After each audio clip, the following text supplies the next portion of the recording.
بسم اللہ الرحمن الرحیم۔ السلام علیکم زینب ٹی وی کے ناظرین، آج کے درس حدیث میں خوش آمدید۔ ناظرین اکرام، آج کے درس حدیث کا موضوع ہے جنازے میں 40 افراد کی شرکت۔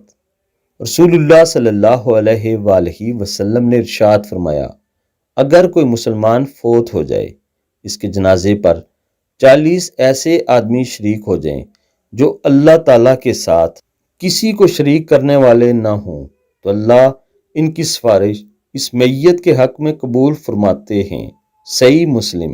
ناظرین اکرام، مفہوم حدیث یہ ہے کہ جب کوئی مسلمان فوت ہو اور اس مسلمان کے جنازے میں یعنی نماز جنازہ میں 40 ایسے لوگ شریک ہو جائیں راسخ العقیدہ مسلمان ہوں، یعنی اللہ تعالیٰ کی توحید کے ساتھ کسی کو شریک نہ کرتے ہوں، اور رسول اللہ صلی اللہ علیہ وآلہ وسلم کو خاتم النبیین مانتے ہوں، یعنی پکے اور سچے مسلمان ہوں، جب وہ اس میت کے حق میں دعا کرتے ہیں اور گواہی دیتے ہیں کہ اللہ تعالیٰ یہ شخص نیک تھا اور ایماندار تھا اور اچھا مسلمان تھا، تو ان 40 لوگوں کی گواہی کی وجہ سے اللہ تعالیٰ اس میت کی بخشش فرماتے ہیں۔